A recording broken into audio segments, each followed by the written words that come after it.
Oh, hello, we are Tilly and Felix. We're here with Virgin Radio and we are so excited to be chatting to Anna from the Traitors. Hi, Anna. Hey, how are you guys? We're great. We're so excited. How's your day been? Must have been just an absolute whirlwind. It's been hectic. Yeah, it's been hectic, but it's been fun. Really, really good crack.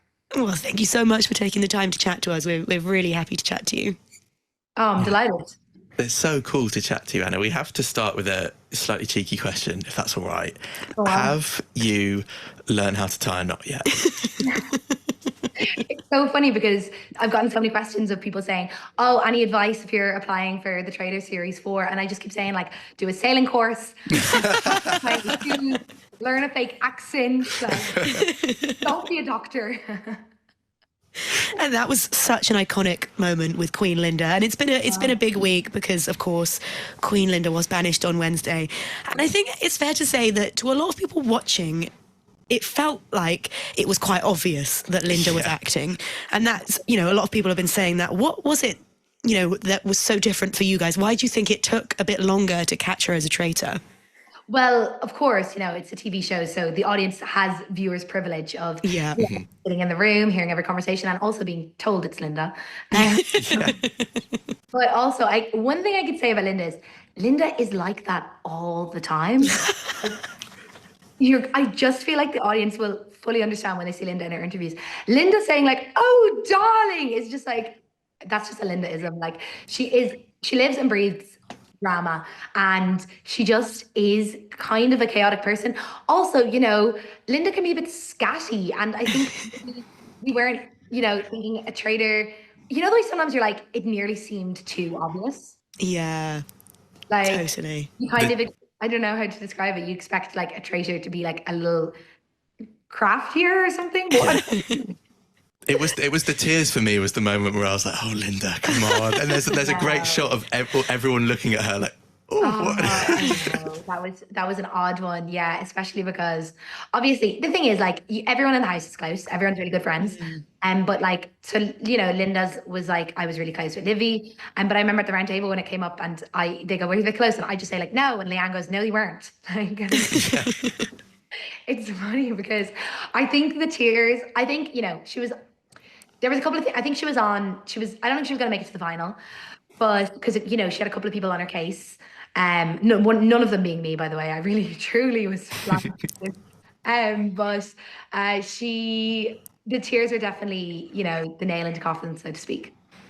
And let's talk about you, Anna. When you turned down the Traitors' request to be recruited, did you kind of think that was game over for you? How long did you think you had left in the show? And you made it so far after that point. Did that surprise you? So I think, with this season, we have the privilege and also it's also, the difficulty of having watched 2 other seasons play out. Yeah. No one has ever won who's gotten recruited. It's your game changes because the Traitors don't want you in the game if you turn it down, and if you accept it, they don't really want you either because you're not really an original traitor, So I turned it down because I knew what was going on, I knew it was a lamb for the slaughter. We hadn't caught a traitor in what felt like years. Everyone was getting desperate, every name was getting thrown around. So obviously they need someone to stand up there and say they're a traitor, but they don't want it to be either of them. So they needed to throw someone under the bus. So I knew my name had been such a hot topic at the round table. Can I also say at that point, we knew the stakes were higher this year, we were told. We knew there was more players, and we were we knew the game was more intense and had more twists and turns. We all assumed there to be 4 traitors. That was just like a common thing we discussed within the house, but there could potentially be 4. So at this point I thought, oh my God, we're almost at the halfway point. We've caught 1. There's probably 3 left. And even if just those 3 alone voted for me tomorrow, I'd be gone home. Really, I'd only survived by 2 votes the day prior. And I thought like, okay, I'm going to go home one way or another. I'm either going to be banished or murdered by tomorrow. So 1, I want to have a little bit of crack with my last day and not be just so on edge. And 2, I just want to help out my team at the end of the day. I'd rather not help the Traitors. Yeah. Yeah. So I thought I kind of came up with, we've seen different ways of this playing out. We've seen people accept, we've seen people bring it up at the round table. But one thing we actually haven't seen is people do nothing. So Yeah.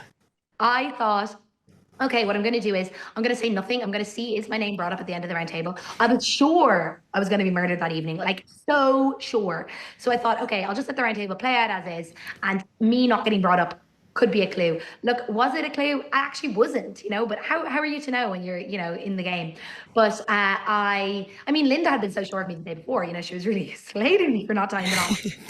Over, you know. But I thought then, okay, I'll tell a faithful that I really, really, really trust, which was Charlotte. I really thought Charlotte wasn't a traitor, and it was probably the Welsh accent. Honestly, the Welsh accent was wasted on me. Really, like, you all just sound British. Like she could have done any British accent. So that's so funny. And she hung out the most with me, you know. So what a waste of her own time. You can't even tell the difference. Like chatting in a fake English accent to a person who's not from Britain. That's so funny. So ridiculous. I even told her, I was like, girl, you could have taken a break. But anyway. But I told Charlotte, and I thought the way I predicted was going to happen was, I thought I've given Charlotte this clue, and I said to Charlotte, like, you know, we discussed and said, like, I wasn't brought up to the round table, blah blah blah blah. You know, you go in. I said to her basically, go in and say this tomorrow at breakfast or at the round table, and it's going to be evidence, and it will be proved because I'll be murdered. So how could I have been lying? You know.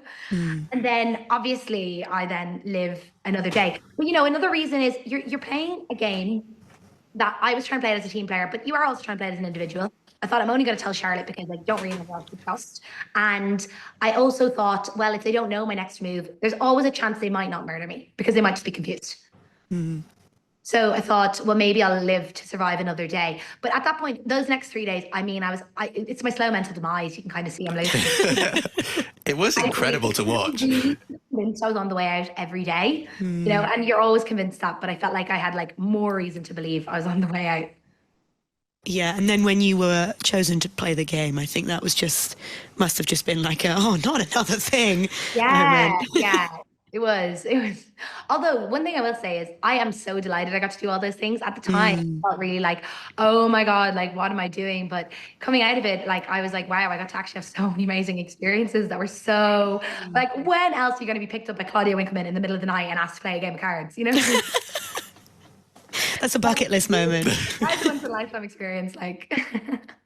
And you mentioned about how we've had the privilege of seeing 2 series before this. How did that play into your strategy before you went in? Did you have a big strategy? Did it fly out the window?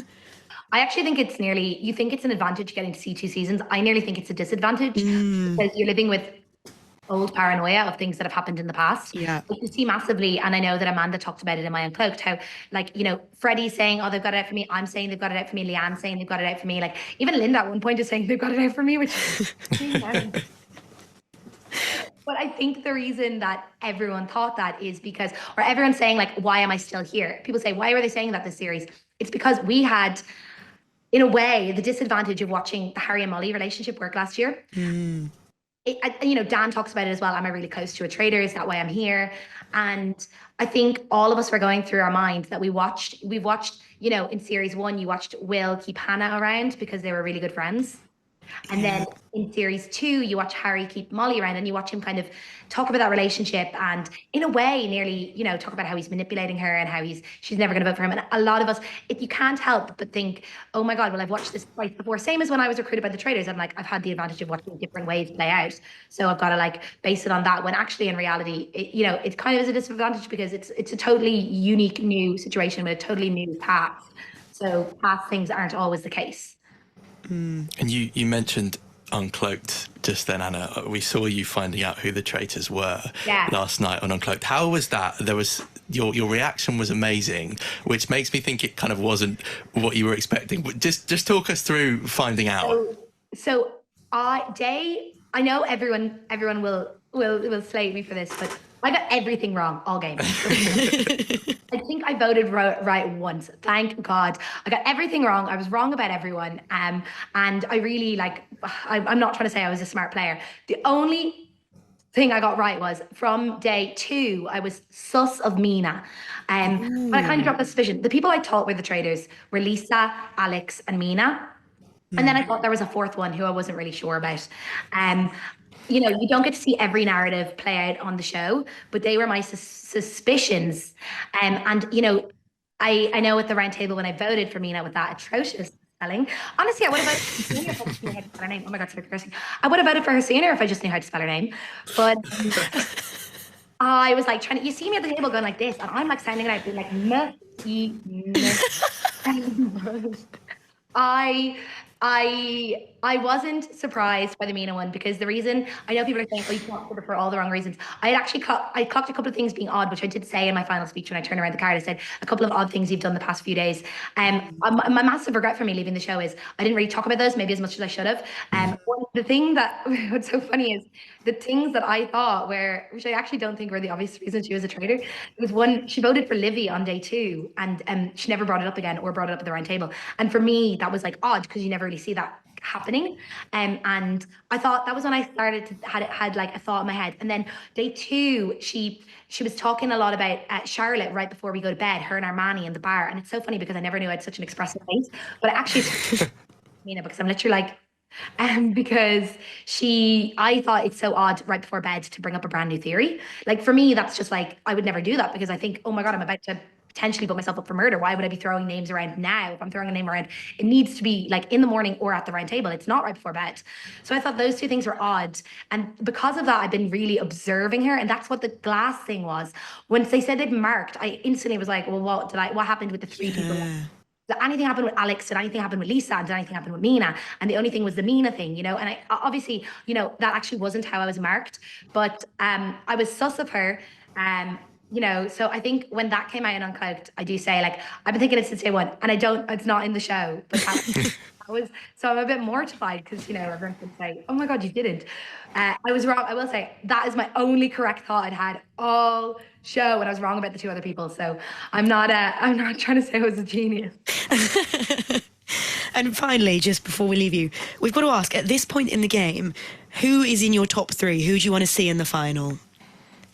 Honestly, you know what? I'm such a big fan of every single player, and you get so close in there. My top 1 originally was, you know, I was really rooting for my girl Charlotte. Thought we were friends, but she murdered me first day on the job. Because of that, I've got to go Team Faithful. Anyone on the Faithfuls? Nice. Aww. Amazing. Well, thank you so much, Anna. So nice to meet you. Yeah, thank you, Anna. That was brilliant.